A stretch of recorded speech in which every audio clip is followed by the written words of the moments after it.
Along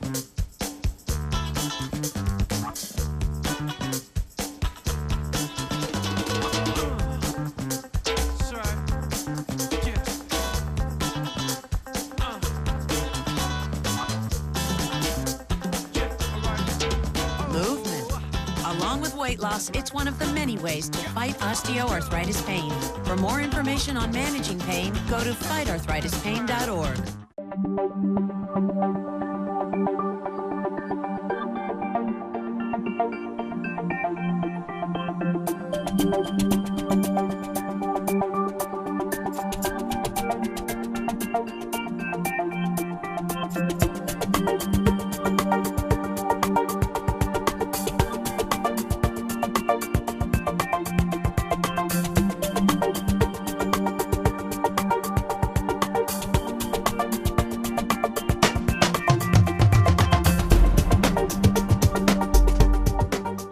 Welcome to This Week with Sheriff Dave Phalen, a weekly program on LSN television and also carried on a number of radio affiliates throughout Fairfield County and beyond. Do appreciate you, the viewers and listeners that join us each and every week, where we have special guests from within the community and the Sheriff's Office. This week, Chief Dave Bailey, welcome. Great to be here, Sheriff. Thanks for the invitation. Always good. It's been a number of months since you've been with us, and I know a lot of things have been going on in Lancaster.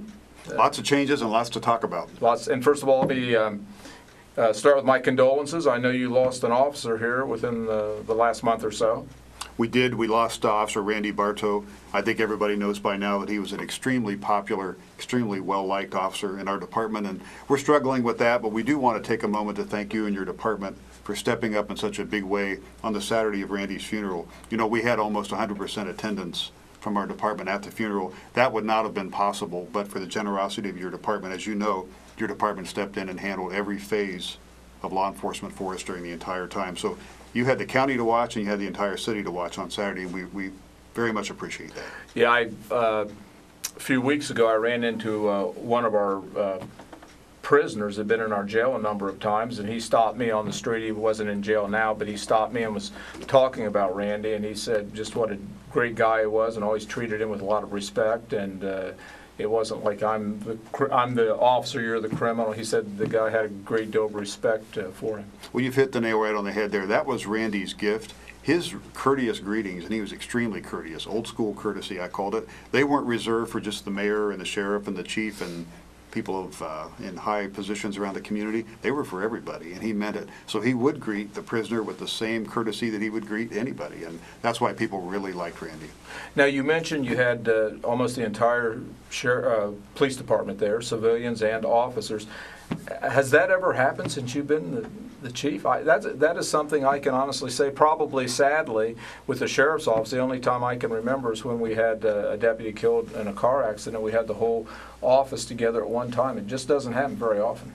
No, it doesn't, and thank the good Lord it doesn't happen very often, but this was, of course, my first experience as police chief for something of this magnitude. However, years ago, as you recall, we did have Officer Brett Markwood, who was actually killed in the line of duty, and we would have had a similar, if not even stronger, turnout. But when you think about this, you know, Officer Bartow's loss, while not in the line of duty, was still, he was the victim of a crime. I mean, there's no question about that. And for the department to rally like that and show up in force, that was very significant. I know the family was very pleased about it, and I know I was too. But again, I have to say that we couldn't have done it without the Fairfield County Sheriff's Office stepping up.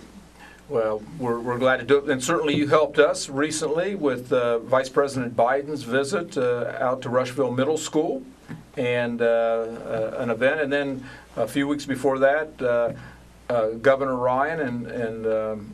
Governor Romney and Paul Ryan came to town. This has been an interesting campaign season for us, and if you remember, four years ago, Sheriff, we did similar type things. The two departments worked together, and we had huge representation from the Fairfield County Sheriff's Office when the ticket came to town when Governor Romney was here. Mm-hmm. And I don't know how we would have done that without you, and I'm glad we could reciprocate when Joe Biden came to the Rushville Middle School. So another example of great cooperation, and I'll be relieved when the election is over with on Tuesday. Well, this is taped, so it's already over, and our viewers and listeners know the results, and we tape these shows a few weeks ahead, so we're kind of anticipating that. And what surprised me during the Biden visit was earlier in the day. Actually, I got a call from the Board of Elections, and they indicated that they would like to have a deputy over there because there were so many people, this was on a Sunday, that were there. And I don't think they expected that. They said the people were very nice and everything, but they just wanted a deputy to kind of help with forming some of the lines. And so we ended up sending deputies over there on a number of occasions. And so it really looks to be like it's going to be a record turnout. Now, aren't there some special duties, Sheriff, that fall upon the office of sheriff during elections? Aren't there some special things you have to do? There is. We are to take any type of action, enforcement actions at the poll if necessary. We also accompany the votes at the end of the day, get them to the Board of Elections from the polling locations. And so, historically, we have really not had a lot of problems, and as I kind of think back, one of the things that happens occasionally, or there may be people passing out literature, there may be people with signs, and they get too close to the door of the voting area, and so typically we go out, they move out away from the area. So we really had no problems other than that, but certainly as the viewers and listeners know the results, today we are kind of anticipating that election. And it has been pretty impressive having a lot of big names come to Lancaster and Fairfield County. Ohio seems to only be really important during election time. During those 4 years. But now that the election's over, we're back to our regular status as a state, but it was interesting, you're right. Now, lots of things going on, and certainly a group that we have a lot of familiarity with is our scrap team. Absolutely. And for our viewers and listeners that may not know what the scrap team is, why don't you go ahead and give them a kind of a Reader's Digest version. Well, some time ago, as you remember, Sheriff, I started a small team of my own in the city that we called the Directed Patrol Unit, and they concentrated on neighborhood problems, drug-related issues, and anything that needed special patrol attention. It was very successful. Budget cuts came along. Our team didn't make it. We had to stand down. However, then, the Sheriff's Office stepped up with their team, the scrap team, which is a specialized unit, and I'm going to say it, and I hope I get it right. Street Crime Reduction and Apprehension Program. Excellent, excellent. And this particular program does concentrate on those quality of life drug-related issues. People call and say, there's a drug house in my neighborhood, we think something's going on down the street. Instead of turning that over to the Major Crimes Unit, which does a great job, but they're more focused on long-term investigations, this gets that immediate attention into the neighborhood or into the area that's so important for our citizens. So it's been a huge success in the city of Lancaster. We have a detective from our department assigned to the scrap team.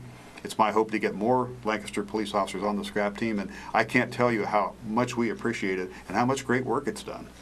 I couldn't agree with you more. I think one of the things that makes scrap pretty unique is the fact that there's a lot of flexibility.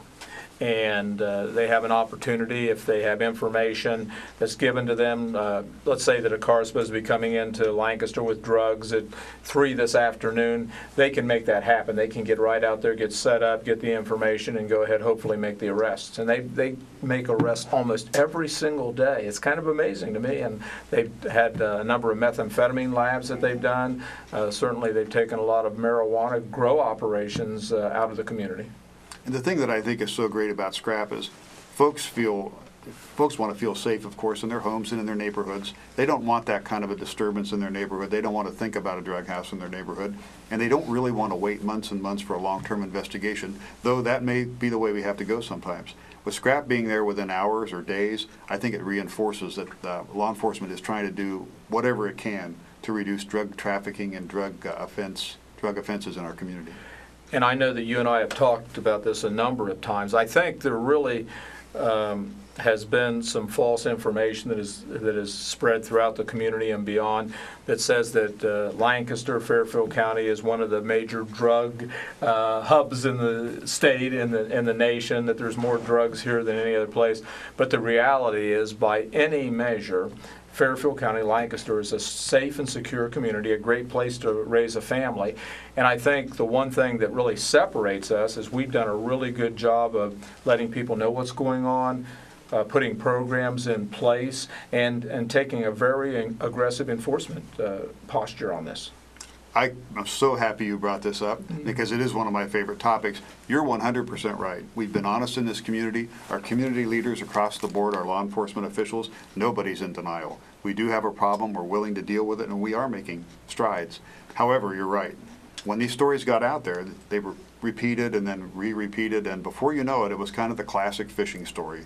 A fish that was this big when you caught it was kind of now this big and Right. even larger. So there is kind of a perception out there that this is one of the worst spots in the state, maybe even the Midwest, and that is absolutely not true. And I like to throw out this statistic to kind of reinforce that. The violent crime number last year for the city of Lancaster, the FBI, as you know, compiles these, was around 103. So in the city of Lancaster last year, there were 103 violent crimes. These are serious crimes against a person. Now, there were hundreds and hundreds and even thousands of other things, but these were the major things. To put that in perspective, right up the road, 25 miles away, in the city of Columbus, Ohio, 5,500 violent crimes. I mean, there's no way in the world, Sheriff, that we're the worst city or the worst county in this state. We do have our issues. We are confronting them. But one of the downsides of being so frank is I think we've had a little mythology start. Yeah, and I couldn't agree with you more. And, as I think about going out and about the community and the county, and even going out at night and things like that, there certainly isn't a level of fear from our community. If they're at Shaw's or they're at the mall or something, I think people feel secure, and they really are. But there's certainly some communities where you might be pretty concerned if you're out in the middle of the night or if your car would break down in a certain neighborhood or area. Absolutely, and although we do have parts of our city that have deteriorated somewhat, we don't have, just as you say, we don't have traditional inner city neighborhoods where you would have to fear for your safety just to walk. So really good point. Yeah, great point. Now, in the few minutes we have left, you mentioned before airtime that you've hired a couple new officers added to the ranks of the Lancaster Police Department. Absolutely, one of my favorite topics is to discuss our new hires, and we have a couple of great ones. A young man named Bill Dotson joined us recently. We got Bill from a village in northwestern Ohio, Cary, Ohio, which is kind of famous as a tourist destination. There's a large Catholic shrine there, very well known in the Catholic community. So he comes to us from that department. That seems like a very good small police department, a lot of community service orientation since they had so many tourists. In addition to that, we have a young man named Tyler Welsh, just joined the department, and we got Tyler from the Columbus State Community College Police Department. So he comes to us from sort of an inner city, if you will, a university environment, and he had a very large emphasis in his career on good relations with the students and good community relations. So he's going to fit in very well and make a good contribution. Welcome to both of them, and we really need them. Now, tell us a little bit in the few minutes remaining about the selection process for the Lancaster Police Department. Well, just like the Fairfield County Sheriff's Office and all other agencies, there is a lot of scrutiny if you want to join the police department. For us, you first have to navigate your way through the civil service examination. And that's a separate department, Sheriff. The Civil Service Commission is their own entity. They don't really have to collaborate with us, although they do. They're very, very helpful people. They give an exam. They're the only ones that know what the exam content is. They're the only ones that know the results of the exam. Then they give us a list. They usually give us the first 10 names. We select people from that list and we start our background process, which pretty much includes delving into every phase of your life. You know, your work, your friends, who you associate with, your college transcripts, your grades, your credit. We give polygraph examinations, and we give a psychological examination in Columbus by a firm that's well known throughout the area for handling things of that sort. Of course, there's physical fitness testing as well, and at the end, a large summary is kind of produced about your life, and then decisions are made based on that. We also have a review board where members of our department get to kind of sit in a meeting setting and interview the candidate themselves from a scripted interview. So it's a laborious process, and if you are successful, I think it speaks well of your character and your integrity. Great information, and we're just about out of time. Do appreciate you being here, and can you come back next week? Absolutely. I appreciate that. With us this week is Lancaster Chief of Police Dave Bailey, representing the men and women of the Lancaster Police Department. Do appreciate you, the viewers and listeners that join us every week, and especially the folks here at Fairfield Christian Academy, the students that produce and put this program together each and every week. Until next week, same time, same place. If you're out there driving, buckle up, God bless, and we'll see you right here next week.